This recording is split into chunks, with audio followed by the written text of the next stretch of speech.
This is Matt here with another video about Necromunda Underhive Wars. I was about to go to bed about 4 hours ago, but then they brought out an awesome video showing about character customization and the new unique traits that you can get. The newly revealed unique traits that your fighters can get. And then they brought out another awesome video. This one's got real actual gameplay that shows you what it's actually like to play the game, and it looks pretty awesome. It's also got some information about gang progression, using your infamy points to get different sort of perks and stuff for your gang, and also sort of campaign play and operation play and skirmish play, the sort of different game modes that you can play if you like. It's quite a long video, but if you haven't seen it yet, I'll play it first so you can watch it. Otherwise, if you just want to skip ahead, if you've already seen it, just skip ahead to about 10 minutes, and then I'm going to go through sort of in depth about a few things that I've found in the video. I'll just run it and play it now with the volume up.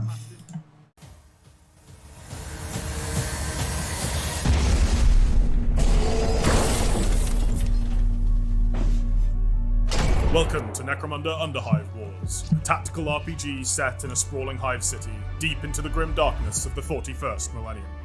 Pick a house, recruit a gang, and vie for control of the Underhive. Our first priority is to build a gang for use in several of the game's modes, starting with Operations.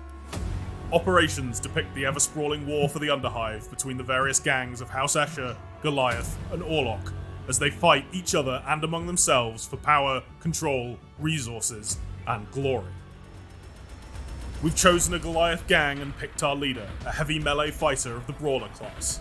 Now we need to hire some members, picking their experience level, class, starting traits, as well as name, gender, and looks. The higher their rank, the more XP they start with, and the more expensive they are to hire. They also have more past injuries and boons that they may be dealing with. These hires also gain us infamy points, as the size and legend of our gang grows. We'll discuss what you do with those in a few minutes. The individual appearance of every fighter can be completely customized, with dozens of different cosmetic options across their entire body, as well as a vast selection of color schemes. If you find a style you like, you can easily apply it across your entire gang. Whether you individualize every member of your gang to their specific personality, or you have a broad gang style, is up to you, and the possibilities are endless. Our lay mechanic started with quite a lot of banked XP, so we can make some decisions about how to level him. We've equipped him with melee weapons, and we'll take the support and trickster class down a close combat focused path as we specialize our gang into brutal hand-to-hand engagements. Every rank up gives some passive bonuses, as well as unlocking active and passive skills, which cost further XP to activate, contributing to more rank ups. After we upgrade some initial stats, we're then going to start picking skills that best fit our intended role. Active and passive skills are greatly varied and are based on rank, class, and house. They can also be upgraded up to 3 times to specialize further with higher stat requirements as they increase. As your fighters rank up, they may also develop talents, vices, and virtues, becoming their own character and making them unique in unexpected ways. This is on top of any injuries or death they may receive from being knocked out of action in combat. Credits can also be spent in the shop for items. Consumables, traps, grenades, armor, and of course, weapons. The Underhive Wars armory features flamethrowers, cryoguns, bolters, swords, massive axes, the list goes on. Finally, you can spend your credits on gambling caskets. Caskets are also received as rewards from matches in the Underhive, or can be found in the field. To be clear, in-game credits or caskets will never be offered for real money, and this is not and will not be a microtransaction system. Money is valuable in the Underhive, but not so much as blood and violence. Having purchased some gear, leveled up our gang, and customized them, we're ready to begin operations. The first phase of this is picking a sector. These come in various difficulties, decided by how many enemy gangs there are and their ratings, essentially a power level based on their available gear, level of their gangers, and so on. Each sector also has a specific goal to complete, and its own set of rewards and tasks. Beginning an operation means choosing your facilities and spending infamy points on unique upgrades. These are gang-wide and usually focus on additional credit, XP, or loot gains. There's a massive selection, so as your infamy increases from battles and hiring, find your preferred combos for your gang. Once you're inside a sector, a mission map will appear. Here you can choose where in the sector you will go to gather resources, fight for glory, or otherwise build your gang and destroy your enemies. In this first case, our chosen target does not have any rival gangs present during this shift, so we collect the loot and go on our way, gaining a moderate amount of XP for our fighters. On the next shift, we encounter an Orlok gang and so a fight will begin, but not in this video.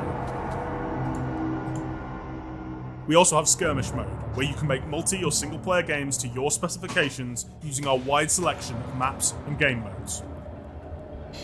Choose enemies and their rating, determine teams, and decide whether the battle will have lasting effects or not. Fight your friends to prove who is better, or team up against the AI for a classic comp stomp. That's just one way to play Necromunda Underhive Wars. We also have a sprawling 15-mission campaign mode tracking the fates of 3 gangs as they dive deep on the hunt for ancient secrets.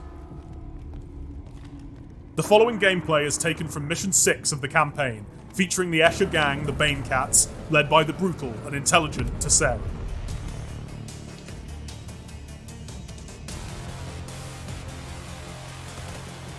The battle begins with our first female fighters deployed out of the way on a gantry overlooking an ongoing battle.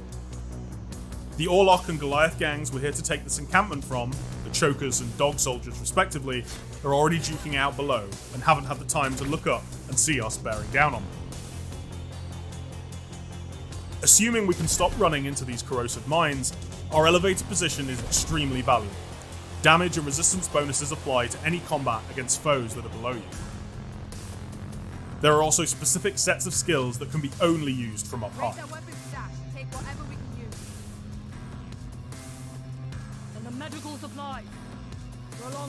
However, our close-range specialist Flamer and Cryo wielders can deal with enemies that find themselves approaching our level.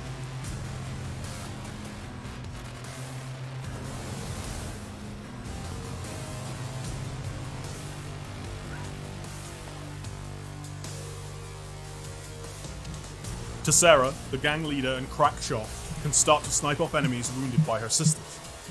Aimed shots, such as this, allow for specific targeting of body parts. Choose ones with less armor or that are more exposed from cover. One of the special conditions of this mission is that Goliath reinforcements constantly arriving through this door. We have to get to it and shut it down as one of our objectives, preferably before we're overwhelmed. This Orlok, having survived our assault, goes for his revenge, but it won't last long. He's spending a lot of AP on one devastating attack rather than spreading his damage. Probably the best bet in this scenario, since he's likely dead either way.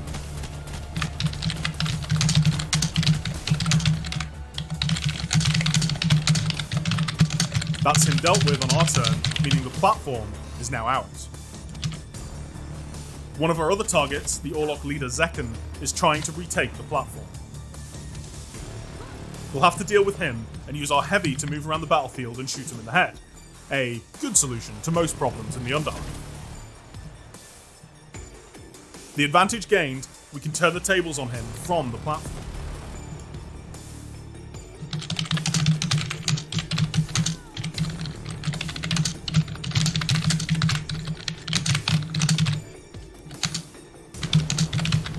Zekken will be taken out by our final gang member with some long-range shots.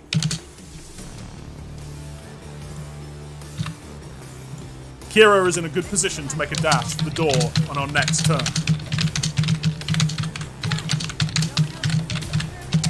We can then escape back up to the elevator and heal with a special ability.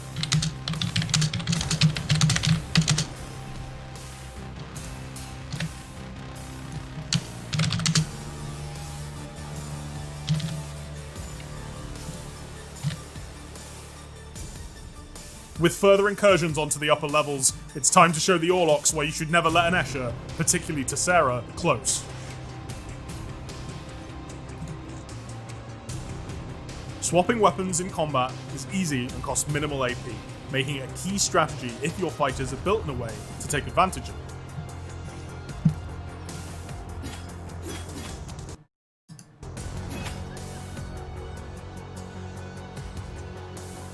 Supporting melee fighters with ranged allies, just like this, is also key. As the fight continues, Kira is in a great spot to toss grenades into the scramble below her. With the Orlok leader dead and the Goliath spewing door locked, cleaning up stragglers is the name of the game. With a more mobile force already on the high ground, the Orloks and Goliaths are easy pickings.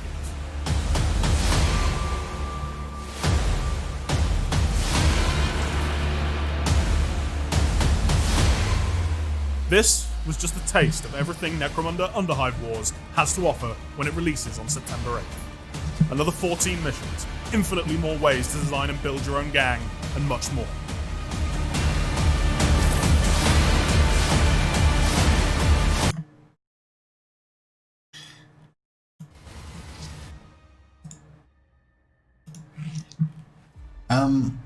Yeah, so that's the video. I'm probably just gonna try and quickly go through the few points I wanted to talk about because it's a really long video. Yeah, I'll just get to it. So yeah, you go to about 53 seconds in. Just talks about infamy around here somewhere, I think. Oh no, starting traits. Sorry. So these starting traits, it should just show us. Yeah, so if you, for your physical trait, you can choose for Goliath gang, this is, you can choose between resilient, athletic, healthy, and agile. So it looks, there's probably 4 options for each one of these traits, and they seem to be just sort of like stat-based type of things. Yeah, so just, yeah, I thought that was just a point worth pointing out. So you choose your traits for, as part of your character generation when you create a character. I think if you, I'm not sure if you get to choose it if you hire higher level ones. It said something about when you hire a higher level guy later on. I think actually it's in just a few seconds, I think. Expensive they are to hire. They also have more past gender and looks. The higher their rank, the more XP they start with, and the more expensive they are to hire. They also have more past injuries and wounds that they may be dealing with. These hires also gain us infamy points as the size and legend of our gang grows. So yeah, so I think they already start off with possibly having some traits and stuff, and possibly having injuries, and I think they maybe are also start off with their traits chosen for them. Maybe I'm not 100% sure about that, but you can. Yeah, basically the gist of it is you can hire higher level guys. So you can hire a rank 5, or you can hire a character with enough experience to be rank 5. I think the way that it seems like the way that it works is that you don't actually get the rank until you spend the experience. But yeah, I don't really want to go into that too much. But yeah, anyway, so the traits, looks like there's 4 options for each one. They're basically stat bonuses. You choose that when you choose your character. And then depending on how much experience you've got, so if it's like a 0 level character, I think they don't have any experience to start off with. But if you buy like a sort of a rank 5 equivalent guy, they're going to have some XP to start off with, and you can spend that on your skills and stuff.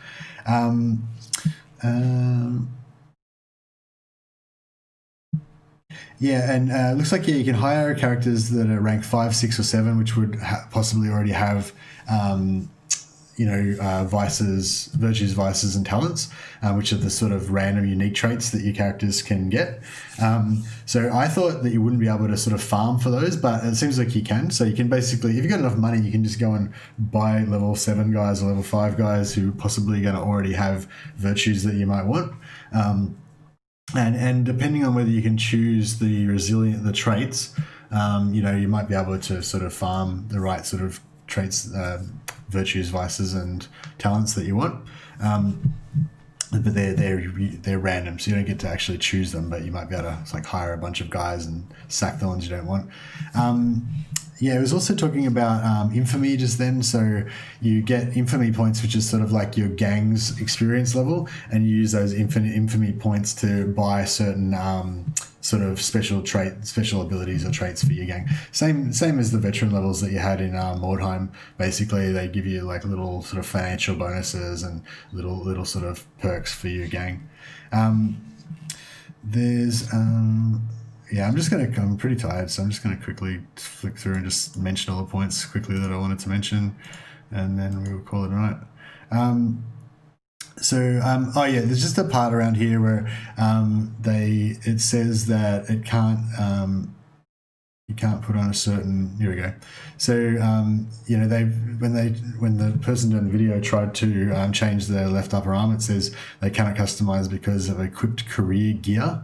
So I think that, you know, this bulky arm piece here is part of the brawler, you know, career, you know, thing. So, you know, they've got that customization option unlocked. So yeah, basically, I don't know, it's not a big deal. I just wanted to mention that the different careers seem to have certain customization options locked. So you'll always be able to kind of tell I guess you'll always be able to sort of tell what career somebody is kind of by looking at them, because they'll have like a certain backpack or a certain bulky arm piece or whatever, you know. So even though you can customize them and stuff, there'll still be some sort of visual telltales and you won't be able to customize that part maybe. Just wanted to also go to a bit further on here, so you can see at the bottom here, they've got crew 5 out of 5 fighters, so that you can see that they've got 5 fighters. That also means that they've completed this task of unified crew, which I guess was hiring 5 fighters, and they gave them 1 infamy point. And yeah, as discussed, you can go and spend those infamy points later to get sort of perks for your gang. Also, I just wanted to notice down the bottom here, see it's got Reserve 1 and Reserve 2.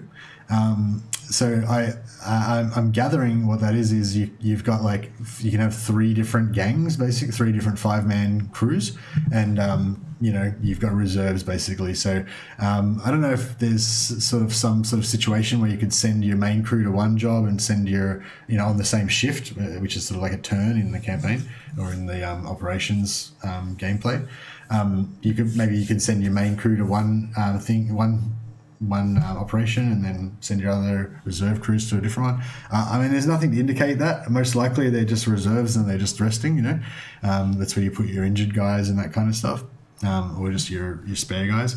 But yeah, it'd be interesting if you can use them for some other stuff in certain missions or something. What else do we want to show? So at 2:15 there was something. Oh yeah, I just wanted to show the action points. So if I can get the thing to go away. Class and house. They can also. Oops. Oh. Well, yeah. Anyway, you can't really see because there's no bars in the way. But down here, there's action points. So this character's got 40 out of 70 AP remaining and 14 or 15 out of 65 movement points remaining. And they're about to set a stance. So this is the Overwatch stance that you can see with the bullet eye thing. And I assume this eye with the cross swords is ambush stance, so that they would, you know, charge onto anything that was in melee range. Yeah, so just, you know, pretty similar to Mordheim kind of setup, I guess there. Just, you know, obviously it looks a lot better and it's got more of a high-tech sort of aesthetic, I guess. Yeah, so... oh yeah, they just also mentioned around this time that you can, when you choose skills, you can level them up 3 times. So in Mordheim, you would choose a skill like, I can't remember what the skill's called. Like, you know, Mighty Blow, I think is one of them. And then you could get like Mighty Blow level 2. In this game, you can get 3 levels. So you can get like Mighty Blow level 1, 2, and 3. And each one has a higher stat requirement. So, you know, if there's a Mighty Blow skill, I'm not sure what all the skills are called, but that might be based on strength, and you need sort of 9 strength to get level 1, you know, 12 strength to get level 2, and 18 strength to get level 3, or something like that. What else we got here? Just, yeah, I was gonna. It sort of goes on to talk about higher stat requirements as they increase. I'll turn the volume down a bit. That's just talking about the skills. It goes on to talk about operations and stuff. Excuse me. I'll just pause that. Yeah, it just goes on to talk about operations and the gameplay modes that you get. So basically, yeah, operations is the sort of endless gameplay loop where you get to just keep playing and doing missions and getting rewards, and, you know, sort of a single player thing. I was hoping that you were going to be able to play those sort of ongoing campaign in a multiplayer with a friend, co-op or whatever, or with enemies or whatever, and I'm sure a lot of other people were, but there doesn't seem to indicate that is actually the case. So it seems like your operations is strictly a single player sort of gameplay loop. Your skirmish is your potentially multiplayer sort of one-off games that you can play. You still can make them part of your gang's permanent record. So you're going to be doing operations, I believe, and then you can go and do a skirmish, and then you can still get injuries and get loot and get experience and everything from that skirmish, and then carry on with your operations gameplay loop of doing different operations and continuing on with your gang. But it's only during the skirmish part, as far as I can tell, that you can actually have co-op multiplayer, or play against enemy gangs and that kind of stuff. In the normal operations, it seems to be just against the AI. Then there's also the campaign play, which has got the story mode and the linked stories and stuff like that, with the cutscenes and all that kind of thing. And we're looking at 437 was the stuff about the 437 was the stuff about that I was just talking about, basically about the operations and stuff. As I said, I just want to kind of get through this quickly. Maybe just watch this bit a few times if you want to kind of get an idea of how the operations work. But I think, honestly, they just released 2 big videos with lots of information within a couple of hours. So I'm guessing that, the floodgates are open now and they're just going to be releasing heaps of content. Maybe they're going to lift the NDA and have content creators, doing Let's Plays and stuff like that soon. Hopefully, Sick Hydra will get a copy and we can all watch him play. What was I going to say? Sorry guys, I've been awake too long. I'm getting really tired. Lasting effects. So 447. What was I saying? It was just about the basically saying you can do skirmish and have lasting effects from that you get you get to keep the rewards and everything. Just gonna quickly talk about the gameplay. Basically, if you skip on to about this 5-minute mark, then it starts into the actual gameplay stuff. Maybe I'll just play it. I'll just have the volume down low, but I'll just play it. There we go. So this is kind of like actual gameplay. It's obviously edited together to make it a bit more interesting and everything, but it's like, this gives you a really good feeling of what the game actually feels like, and it looks awesome. I really want to play it now, really bad. There's this part at 6:16 where you see one of the characters leaping onto a different. So we've seen this kind of stuff. They're going on the zip line, jumps down there, then she looks over here, spots that enemy there, and then places a jump marker. So a leap is kind of a basic skill that all your gangers have, and there's a certain range on it, and they can leap from platform to platform. So do you know what I mean? It's not as, I kind of thought it was going to be more kind of on rails, like you're going down a long walkway. You can't kind of get off it or anything until you get to the end. Then you got to catch an elevator down, and I thought it was going to be very kind of stilted in that way, that you have to kind of go like you're in a dungeon and you're going through corridors and stuff. But the verticality really is dynamic. They can jump down onto characters and stuff. They'd explained that, but when you actually see it, you're like, oh yeah, this is sick. This is going to be really cool. Gameplay, real gameplay, and I love the look of it. It looks like it is actually going to be really awesome. Just the atmosphere and the vibe of the place is great, of course, still. It looks good. There's a bit at 6:32 I was just going to talk about. So they just make a point of talking about the aim shots here. So there's a Deadeye here that's about to sniper this guy, and they can do cold shots on particular locations, so you can shoot their leg or whatever, or their head or whatever. I don't think there's damage by location, because you can see they just have a one health bar. They don't have a different health bar for their legs and arms and stuff. But you do have armor for locations. So so you might have an armored leg and another leg that's not armored, and they can shoot the other one. don't think it says anything about location specific injuries. So, you know, it'd be cool if you could shoot their leg and then that made them limp and stuff, and, you know, made them walk slower or something, or, yeah, you're gonna get me damage location specific injuries, but yeah, it doesn't mention anything about that. But it seems like it's just to do with damage resistance, and also cover. It mentions cover, so if your leg's sticking out from cover, so basically your body might be in cover, but your leg might not be in cover. I guess is the gist of that. Then there was just another quick bit I wanted to show at 7:36 is the stances. Or some of the stances. So this character is just about to get into like a mode. So there's this first one here, the 5 AP one in green, is kneel, which I believe is like a defensive thing. So basically, if you're kneeling, then you'd probably take less damage, or you're harder to hit, or if you're next to cover, you get more of a cover advantage, or something along those lines. Reload, so your weapons run out of ammunition and you have to reload them apparently. Field repair, and this trait that she's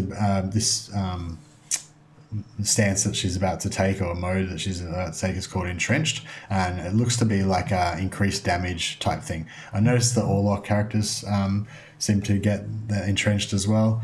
Yeah, I think all of the houses get it, but yeah, it's obviously more of a ranged thing, so maybe Orlok's going to favor that kind of skill. But yeah, I think it's kind of like setting yourself to fire, heavy fire kind of thing. But yeah, that was pretty much all the points I wanted to make. I could go, I could talk a lot longer about them all, but yeah, this gameplay stuff that starts about 5 minutes in.